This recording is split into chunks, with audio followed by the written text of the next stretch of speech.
Pulso económico de viernes que, como van a ver, pues empezamos con las noticias de bolsa y no son especialmente positivas. El índice general hoy cae un 1,29% y se queda en 8.112,5. Los bancos han sido los que han salvado la sesión de algo mucho más serio. La mayor parte de ellos están en la lista de los que hoy mejoran sus posiciones. CaixaBank es la que más, 5,85. En segundo lugar, el Sabadell, 4,85 arriba. Y aquí se nos ha deslizado un error. Bankinter también sube y lo hace un 4,18. Por contra, en el lado de los que hoy pierden pistonada, la que más, Meliá, pierde 6,07. En segundo lugar, Celnex se deja hoy 5,80. Y en tercer lugar, Naturgy se deja 4,84 en la sesión que cierra la semana. Bien, y a continuación les voy a adelantar algunos de los temas que seguro más les van a interesar del debate económico que mantenemos aquí sobre esta mesa con los mejores expertos para que ustedes no pierdan detalle. Y en ese debate sobre la actualidad económica tenemos que hablar del IPC definitivo de la eurozona, que se queda en el 10,1% en noviembre. Es el primer retroceso en precios de los últimos 16 meses, pero ahí queda, 10,1% y a ver quién lo baja. En segundo lugar, tenemos que hablar del Banco Central Europeo, en la medida que no parece que consiga enfriar el mercado inmobiliario español. Pese al aumento de los costes de las hipotecas, los datos de octubre son un poco atrasaditos, pero está muy bien porque resulta que demuestran que es el mejor octubre de los últimos 15 años, con lo cual se daría la paradoja, a lo mejor el adelanto de los datos atrasados lo explica, se daría la paradoja de que la subida de tipos no enfría el mercado inmobiliario en España. Les presento ya a nuestros invitados esta tarde. Don Víctor Álvarez González, socio fundador de Next Step Finance. Muy buenas tardes. ¿Qué tal? Muy buenas tardes. Bienvenido. Muchas gracias. Y don Juan Avellán, profesor del IEB. Muy buenas tardes. Buenas tardes. Bienvenido también. Muchas gracias. Empiezo por usted. Muy La bien. sesión de hoy se ha cortado la caída, a pesar de que es la triple o cuádruple, la cuádruple hora bruja, pues no parece que esto haya permitido ningún repunte. Bueno, la cuádruple hora bruja siempre es un cambio que hay de mercados que lo que hace es darle una volatilidad muy rápida en un momento dado, pues casi al cierre del mercado, pero hay que ser muy experto para jugar dentro de ese momento. En cualquier caso, lo que estaba el mercado de hoy era impregnado no solamente por antes de ayer de la FED, sino también por las declaraciones de Lagarde. Y al final, pues por mucho que han intentado tirar los bancos para arriba, no ha sido forma. Entonces, pues no sabemos si estamos al final de ese momento de gloria y nos hemos quedado sin rally final de año o no sé lo que va a pasar. Don Víctor. Bueno, pues el resumen de la intervención de la señora Lagarde, de su conferencia de prensa es: os habéis quedado sin rally de Navidad, habéis sido malos y no va a haber regalos, ¿no? Entonces va a ser difícil que con este tipo de declaraciones, que no dejan de ser declaraciones, porque al final los bancos centrales hacen lo que manden. Siempre manda alguien sobre alguien y sobre los bancos centrales manda la inflación. Es decir, pueden decir lo que quieran y lo dicen con una intención, y es que todos, sobre todo en Estados Unidos, dejen de gastar y pregunten por el precio de las cosas para que baje la inflación, pero hoy por hoy están, digamos, en la misión de bajar el suflé de la economía norteamericana. Yo creo que el BCE es más un poco por seguir la onda, porque aquí la inflación es distinta, es una inflación de oferta sobre todo, pero básicamente están un poco echando agua fría sobre el mercado, porque sobre todo el tema se nota en Estados Unidos. En Estados Unidos la gente invierte sus ahorros principalmente en bolsa o en bonos, pero en el mercado. Y muchos son planes privados. Si el ciudadano norteamericano medio o no tan medio alto, pero en fin, los que tienen más capacidad de gasto, notan que aumenta su patrimonio, se produce lo que se llama un efecto riqueza. Es decir, notan que son más ricos, gastan más, no preguntan el precio de las cosas, y lo que quiere el señor Powell y la Fed es que la gente, cuando vaya a comprar bienes o servicios, pregunte cuánto cuesta y si es demasiado caro dejen de comprarlo. Y eso es un poco el resumen. Lógicamente ese tipo de declaraciones no le sientan bien a las bolsas, pero insisto, puede ser temporal porque al final la Fed y el BCE harán lo que diga la inflación. Bueno, volveremos al al BCE. Pero antes pasemos por la inflación, como usted sugiere. El IPC definitivo de la eurozona cierra, es verdad que hay un leve retroceso en precios global, colectivo de la eurozona, pero hombre, una inflación al 10,1% es como para que acelere, se le ponga el pie en el pedal un poco más tieso a la señora Lagarde, porque eso es terrible, una inflación demasiado alta. Profesor Abellán. Sí, es una inflación muy alta, es una inflación de oferta en Europa, ya estamos saliendo de la inflación de oferta y empezando a ser también una inflación de demanda, como se dice, en tercera fase, pero lo que está claro es que hay que mirar también qué está ocurriendo con la subyacente, porque igual que en España estamos en el 6,7% de inflación, hemos estado en las subyacentes, en Europa están en el 5%, y es que en España estamos en el 6,3% de inflación subyacente. Y subiendo un poquito cada mes. Y lo malo son alimentos, que si la subyacente está en el 6,3 en España y los alimentos han subido en la forma que han subido, dices, es que ha tenido mucha influencia en España toda la parte de energía. O sea, ha tenido una bajada muy importante los descuentos. Entonces, son cosas que hay que estar mirando y, bueno, como bien has dicho, las consecuencias son a la espera de lo que haga la inflación. 10,1% es un horizonte lamentable. Lamentable, pero afortunadamente yo creo que ese horizonte irá a la baja. Afortunadamente irá a la baja, desgraciadamente la medicina va a ser muy dura. No hay nada soluciona mejor la inflación, sobre todo la parte de demanda, que una buena recesión. Le voy a poner un ejemplo. La señora Lagarde, no sé si debo hablar todavía del Banco Central Europeo, sí, pero bueno, por introducirlo, dijo el otro día, realmente, yo no sé si se dio cuenta de lo que estaba diciendo.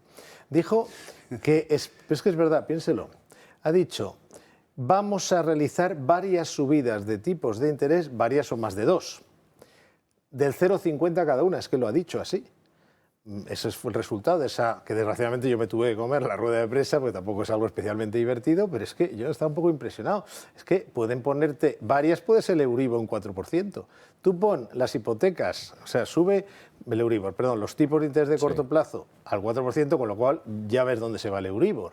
Entonces tú une una crisis energética, una situación de desaceleración económica que la propia Christine Lagarde dijo que esperaba contracción ya este trimestre en Europa, o sea, crecimiento negativo. Suma todo eso y bueno, pues lo que va a pasar es que, claro, esto es como muerto el perro se acabó la rabia, porque si la gente no tiene un euro, pues no va a comprar nada y es difícil que suban los precios. Con lo cual, aunque sea a las bravas, esto que está ocurriendo, para mí, es indicador de una bajada bastante llamativa probablemente de la inflación futura, teniendo en cuenta más que los índices de precios a la producción, o sea, lo que es antes de la distribución, ya está teniendo una bajada. Es un indicador adelantado bastante bueno. Bueno, nos introducimos en ese proceloso asunto.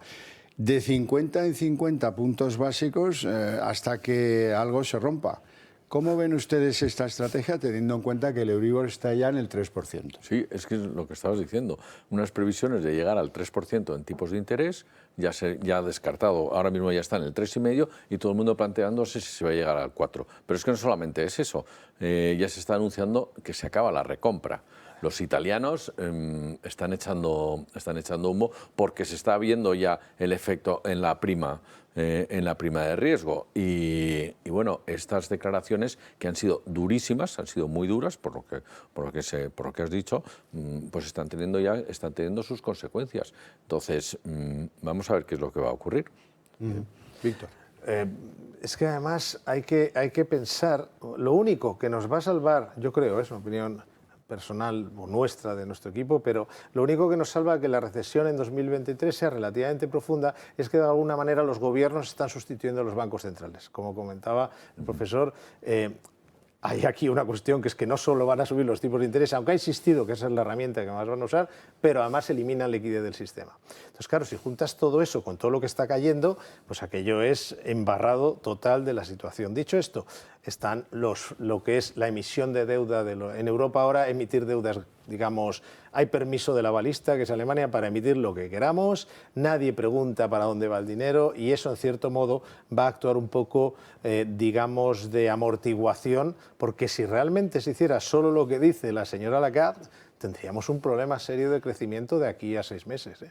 Bueno, las decisiones del Banco Central Europeo, esa telegrafía sin hilos que dice que van a continuar subiendo tipos en el año que viene, en el año 2023, se traslada a los bancos españoles. Hoy lo hemos visto, como los bancos han sostenido al IBEX, en forma de ganancias bastante importantes en bolsa.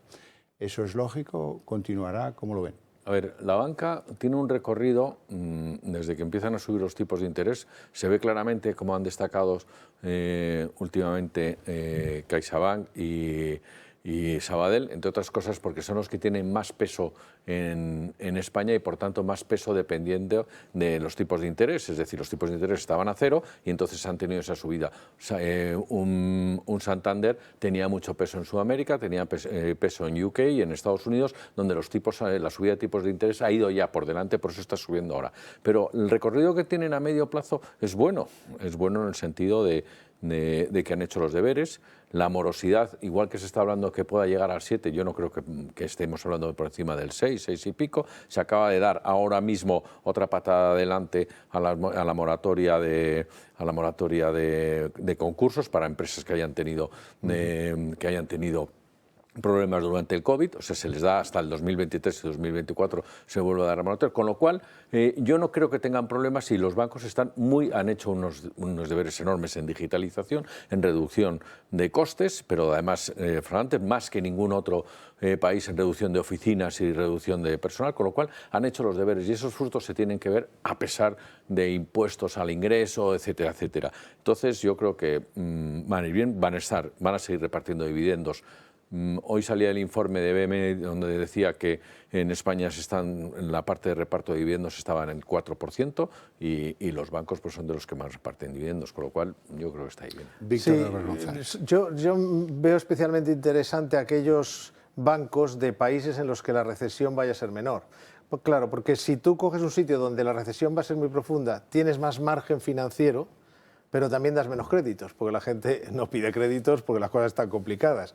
Pero, por ejemplo, en Estados Unidos lo más probable es que la recesión sea relativamente leve, tiene ese aspecto, ya lo veremos. Entonces, claro, si tú tienes una actividad económica, pues lo que dice la FED, que puede crecer la economía un 0,5%. Vamos a poner que sea cierto, aunque hay que cogerlo con pinzas, pero es un poco cierto. Tú tienes una actividad económica razonable, pero has multiplicado por, no sé, 7 o 8 los tipos de interés, los márgenes, por lo tanto, donde va a estar aquí la clave para mí a nivel de en qué bancos invertir, qué sector financiero es el más interesante, va a estar en cuál sea la recesión en los distintos países, porque si va acompañada la mejora de márgenes, a la vez con una caída de la actividad económica, como digo, pues es un poco lo comido por lo servido, ¿no? Y además puede haber no estoy de acuerdo, no un alto nivel de morosidad, pero si hay una recesión aumenta la morosidad, con lo cual vayamos allí donde aumentan los márgenes, pero se minimiza el riesgo de impagos y de, digamos, disminución significativa de la actividad crediticia. Bueno, pues a pesar de que el Euribor está en el 3%, resulta que todo eso no ha conseguido enfriar el sector inmobiliario español, que da los mejores datos en octubre de los últimos 15 años, como vamos a ver a continuación. La compraventa de viviendas subió un 11,4% el pasado mes de octubre en relación al mismo mes de 2021, hasta sumar 51.615 operaciones, su mayor cifra en un mes de octubre desde 2007, cuando se superaron las 58.500 compraventas, según ha informado este viernes el Instituto Nacional de Estadística. Con el avance interanual de octubre, la compraventa de viviendas se encadena 20 meses consecutivos de tasas positivas. Además, el crecimiento de las operaciones se ha acelerado 4,5 puntos respecto al repunte interanual de septiembre, cuando las compraventas de viviendas aumentaron un 6,9%. El 92% de las viviendas transmitidas por compraventa en el 10º mes del año fueron viviendas libres y el 8% protegidas. Pero ojo que eso era en octubre y estamos en diciembre. No sé yo si algo ha cambiado. Me da la sensación de que algo está empezando a cambiar. Sí, se empieza a notar ya en Madrid, en Málaga, en San Sebastián, que están ya relajándose lo que es esa compraventa. No estamos en una situación como la anterior crisis, no hay un boom ni una burbuja inmobiliaria, no hay esa financiación que existía antes en absoluto, pero lo que está claro es que esto va a traer un parón del sector. La subida de tipos de interés que es la mayor lógica que hay. Si subo los tipos de interés, menos acceso a menos dinero que se va a poner en el sector, y está claro que tiene que ir relajándose poco a poco. Víctor, ¿cómo lo ves? Sí, yo creo que esos datos están cogiendo todavía una inercia de salida de la pandemia, en lo cual todavía entonces, además, pues se gastaba con mucha alegría, se había ahorrado mucho dinero, es decir, que durante los confinamientos a quien fue de alguna manera ayudado por el Estado directamente, pues el hecho es que el ahorro había aumentado y venimos un poco de eso. Pero al final siempre pasa lo mismo, los mercados financieros se mueven antes, es decir, anticipan. Entonces, cuando hay esas caídas de los bonos, cuando hay esas caídas de las acciones, luego más tarde eso se notará en el sector inmobiliario. Y si además si estamos viendo que en Madrid, que está muy boyante, porque la demanda en Madrid o en Málaga ha aguantado todo, digamos, se empieza a notar cierta debilidad, imaginemos en el resto. Yo creo que según vaya entrando el año que viene y ya entrados en el año que viene, sobre todo si no cambia nada, porque podríamos tener, yo qué sé, un acuerdo de paz en Ucrania, empieza a haber un cambio total de mentalidad, sí. Pero si seguimos donde estamos y tiene toda la pinta, yo creo que hay que ser prudentes porque esa inercia ya se ve en el gráfico, que iba perdiendo un poco fuerza, el que habéis puesto antes, y esa inercia podía perderse todavía un poco más. Se tendría que notar, es que si te suben las hipotecas al triple de lo que era antes, pues en algún momento la gente dice, bueno, pues casi vamos a esperar para comprar el piso, ¿no? Bien, uno de los principales fondos de inversión mundiales, BlackRock, predice nuevas caídas en bolsa, excepto en banca y en energía. ¿Estamos de acuerdo? Si caen las bolsas, probablemente la energía, que va muy por su lado, pero es difícil que la banca lo que sí ha hecho ya este año es caer menos que el resto del mercado. La energía está en positivo. Y para la energía, cuidado, porque la energía ya empieza a notar... A ver, al final las sanciones han tenido un efecto muy curioso, porque realmente... no han conseguido que los rusos dejen de vender petróleo. No voy a entrar en esto, sea un poco largo, pero la realidad es que de una u otra manera lo están vendiendo, pero sí han conseguido que caiga la demanda occidental, porque claro, al generarse ese efecto rebote, generar una debilidad económica en Europa como consecuencia de dispararse la inflación de oferta, pues ¿qué pasa? Que hay menor demanda de petróleo. Por lo tanto, la energía también podría perder gas, y es más, si las cosas mejoraran, probablemente no sería el sector que mejor lo haría, pero digamos que en la banca yo estaría relativamente de acuerdo. En la energía, si lo dicen, que tendría que leerlo, si lo dicen por las expectativas de menor crecimiento, probablemente la energía también los resultadazos que ha tenido no los tenga el próximo año. Sí, profesor, quizás sanidad.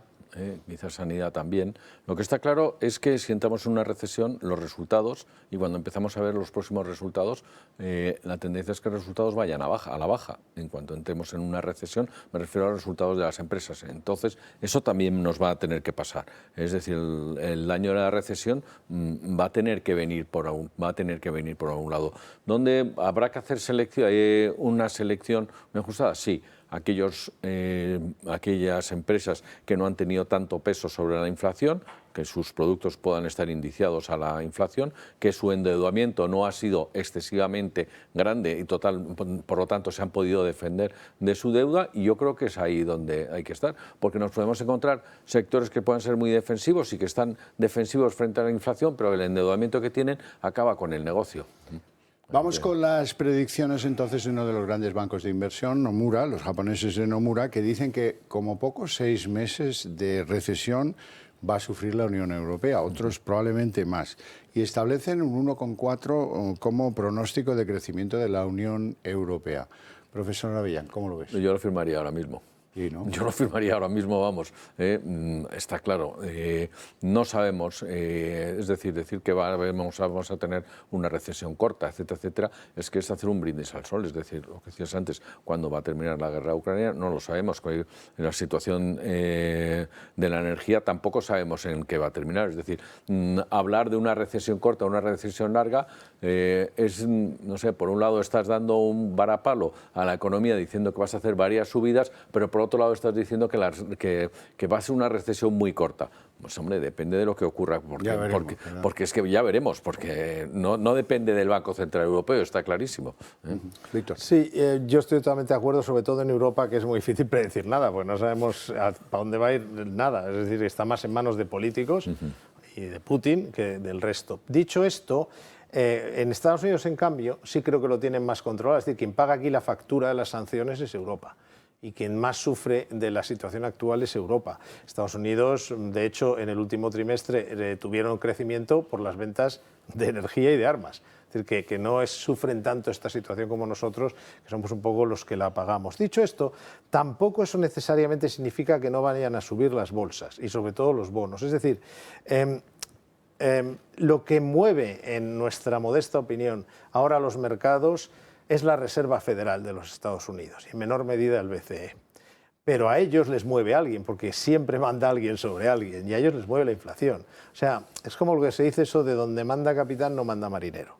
Y aquí el marinero, Powell puede decir lo que quiera, pero si la inflación en Estados Unidos empezara a bajar más de lo esperado, como está ocurriendo en estas dos últimas ocasiones, y realmente de forma llamativa, no tiene ninguna lógica que suba los tipos de interés un 0,50 adicional o un 0,75, es que entonces sí que va a tener un problema, yo que sé, de credibilidad o llámalo X. Por lo tanto, si cayera mucho la inflación, aunque hubiera recesión, podría, no es la primera vez que ocurre, subir el mercado como consecuencia del alivio que produce que disminuya la agresividad de los bancos centrales. Porque no lo olvidemos, si desde enero están bajando las bolsas, no es tanto por la guerra de Ucrania, que tiene evidentemente, sino por la inflación, que a su vez la guerra de Ucrania influye en la inflación. Pero es la inflación en sí, y si la inflación bajara, cambiarían las causas, cambiarían los efectos. Por lo tanto, hay esa posibilidad de tener no solo la banca, sino muchos otros sectores, hacerlo bien el año que viene, no al principio, pero ya entrado lo que viene, si bajara la inflación yo creo que sería una realidad. Me pone el toro en suertes.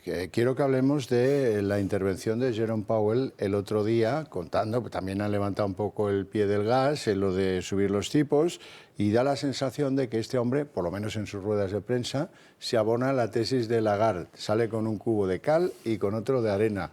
Y las dio de suerte cambiada. No sé cuál es el bueno, el de la cal o el de la arena. No sé, creo que es la arena, porque la cal suena como peligroso. Bueno, pues empiezan siempre con la arena.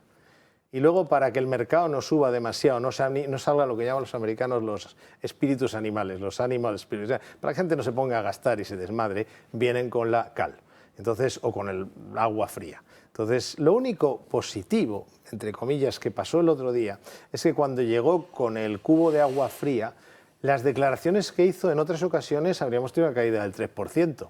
Y ese día en concreto, aunque luego se ha juntado con lo del BCE, etcétera, pues la caída fue de un 0,74 el SP, o sea, no fue demasiado fuerte. Quiero decir que, pero bueno, la gente tenemos que entender que no se puede luchar contra la Reserva Federal de los Estados Unidos, y hasta que los datos no le quiten totalmente la razón, lo que digan va a afectar al mercado. Pero cuidado, esto es último, es importante, porque si ellos dicen, no, si nosotros vamos a acabar con la economía norteamericana, pero la inflación bajara al 5 y pico en 2 meses, o sea, coja la dirección del 2%, pero así, digamos, totalmente dirección sur, pues los mercados van a interpretar que sí, que todo eso está muy bien, pero usted va a tener que parar y va a tener que levantar el pie del freno.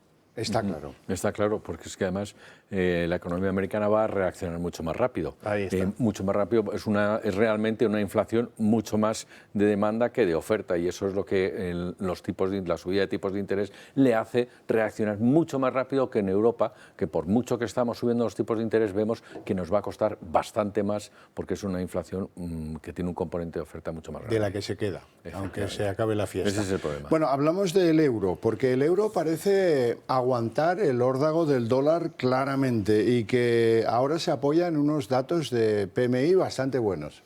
Sí, sobre todo se apoya en la señora Lagarde. Es decir, que el único que gana con declaraciones como las del otro día es el euro. Pues claro, lo que estás diciendo casi... Y no digo que no sea eso. Yo es que si no, no entiendo cómo ha dicho eso.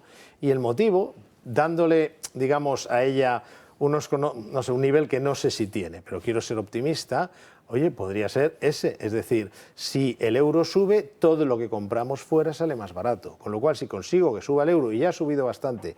El otro día fue decir esto de las de varias subidas de 50 puntos básicos, hizo el euro ¡pumba! Se puso en 1,07. ¿Por qué? Pues porque al final es cierto, si hasta ahora era un problema, pero si ahora sube el euro, todo lo que compramos fuera energía, alimentos, bueno, de todo, aquí compramos de todo, materias primas de todo tipo, eso podría ayudar, pero no lo sé si lo dijo por eso, pero lo que está claro es que el beneficiario de la actitud tan agresiva, un poco sobrevenida, porque así, es un poco de repente como esto que tenía que haber dicho hace como 6 meses, pues lo dicen ahora que la economía europea ya está así, pero vamos, supongamos que esa agresividad hay uno que le viene bien y es al euro. Profesor. Es que estamos en la misma discusión de antes. Depende de lo que nos haga la inflación, pues iremos tomando hacia un lado y otro, y eso será esa paridad que estamos teniendo ahí, si nos vamos para arriba o nos vamos para abajo. Es que no hay más vuelta de hoja, está todo dependiente de esa inflación. Bueno, atención con lo que se está produciendo en Wall Street, que el regulador ha impuesto ahí cambios verdaderamente de fondo, buscando más transparencia para animar a los pequeños inversores, allanando dificultades.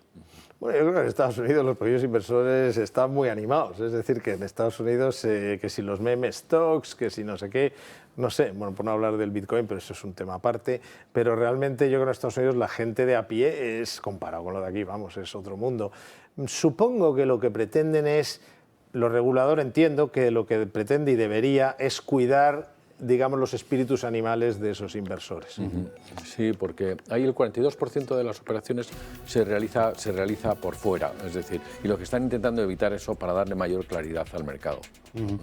Señores, no tenemos tiempo para más. Os agradezco muchísimo vuestra presencia aquí, vuestras opiniones todavía más, a ustedes su interés desde sus hogares. Por eso les invito a continuación a ver la redacción abierta con todo lo que trae la política este día de viernes y menuda semanita la que cerramos hoy.